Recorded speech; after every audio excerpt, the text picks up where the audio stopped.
Criteria वो कितना accept या किसी भी इम्परफेक्शन को किस हद तक उसको रिजेक्ट करता है वो इसमें देखते हैं। तो सबसे पहले हम बात करते हैं इम्परफेक्शन की। तो नंबर 1 में क्रैक है, confirm with penetrated testing, no permitted. और क्रैक तो बिल्कुल ही जो है वो परमिट नहीं किया जाता किसी सूरत हाल में। अगर छोटा सा माइनर सा पॉइंट भी है तो ये बिल्कुल अलाउंस ही नहीं है। लेकिन उसको जो पेनिट्रेट टेस्ट किया जाता है उसको वाज़ह करने के लिए कि वाकई जो क्रैक की वो डेंसिटी क्या है। उसके अलावा नंबर 2 में यहाँ पे प्रोस्टी है, इंडिविजुअल गैस पोर, और इसका जो डायमीटर मैक्सिमम 1 मिलीमीटर अलाउ है। अगर फॉर एग्जांपल आपने किसी भी वेल्ड पाइप में या प्लेट की अगर बात करें तो उसमें अगर कोई भी प्रोस्टी आती है तो तो प्लास्टिक का जो इंडिविजुअल जो पोर है उसका अगर डायामीटर मैक्सिमम 1 मिलीमीटर है तो वो एक्सेप्टेंस है, मतलब वो जो एक्सेप्ट किया जाएगा। अगर उससे ज़्यादा है 1.5 है तो डेफिनेटली वो रिजेक्ट होगा। तो नंबर 3 में सॉलिड इंक्लूजन है, नॉन मेटालिक इंडिविजुअल साइजेस।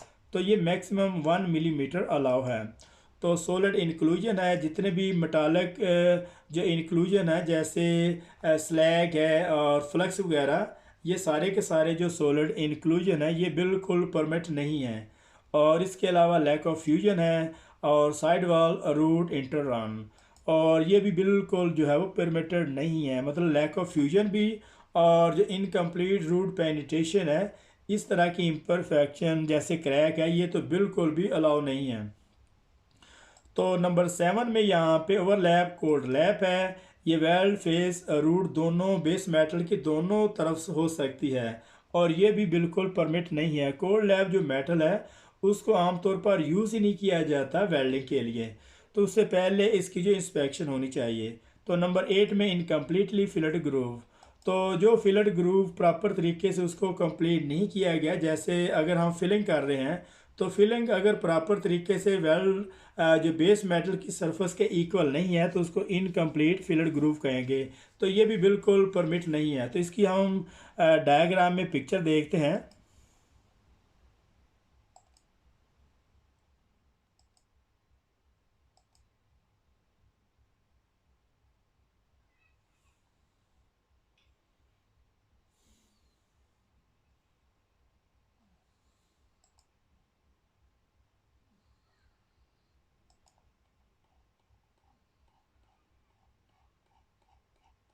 देखें तो अगर उसका एक साइड एक किनारा छूटा हुआ तो उसको लैक ऑफ फ्यूजन कहेंगे, और अगर इसके दोनों किनारे फ्यूज नहीं हुए तो ये इनकम्प्लीट रूट पेनिट्रेशन होगी। ये रूट की तरफ, तो साथ में ये रूट की तरफ जो कनकेविटी की जो शेप बनी हुई है, ये रूट जो है सक बैक हुआ है।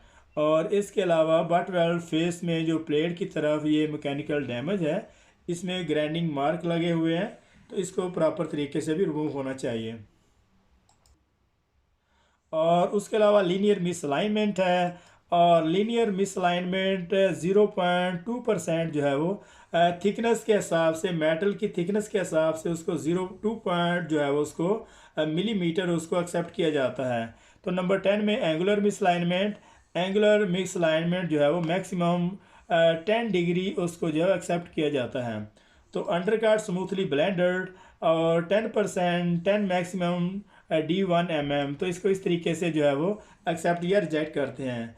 तो इसी तरीके से आर्क स्ट्राइक है, test for the cracking using MPI, magnetical particle inspection test उस पर किया जाता है, और आर्क स्ट्राइक को वहाँ से रिमूव करते हैं। Seek advice for the repair, और इसकी जो रिपेयर की जो है वो एडवाइस ली जाती है किस तरीके से इसको जो है वो रिमूव करना है, क्योंकि कुछ हार्ड मेटल होते हैं उसको हम ऐसे ही वहाँ से आर्क स्ट्राइक को जस्ट ओनली रिमूव नहीं कर देते और वेल्ड नहीं कर देते, उसको प्रॉपर तरीके से जो है वो प्री हीट करना होगा।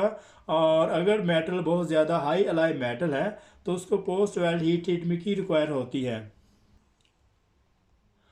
और नंबर 13 में लैमिनेशन है, और नंबर 13 में लैमिनेशंस है, और ये बिल्कुल परमिट नहीं है। लैमिनेशन आमतौर पर बेस मेटल में ही आती है। जब बेस मेटल को बनाया जाता है और बनाने के बाद जब इंगट को रोल किया जाता है तो जो भी इम्प्योरिटी मेटल को कास्ट करने के दौरान रह जाती है तो वही रोलिंग में आगे पीछे वेल्ड मेटल की बेस मेटल की थिकनेस पे चली जाती हैं। तो उसकी लैमिनेशन को चेक करना, क्योंकि उसमें बाद में बहुत सारी प्रॉब्लम होती है, जैसे लैमिनार टीयरिंग, बहुत सारे क्रैकिंग उसमें आते हैं। तो नंबर 14 में यहाँ पे mechanical damage, surface shall be free of all rust scale. तो मैकेनिकल डैमेज के साथ साथ जो सरफेस है वो प्रॉपर तरीके से जितने भी रस्ट स्केल या दूसरी इम्प्योरिटी है उसको जो रिमूव होना चाहिए, ये बिल्कुल परमिट नहीं है। तो 15 में कैप हाइट है shall not fall below plate surface, maximum इसकी जो हाइट है वो 3 mm है। तो इसके अलावा नंबर 60 में पेनिटेशन बीड है, तो उसकी जो पेनिटेशन बीड है बर्न थ्रू नॉट परमिटेड।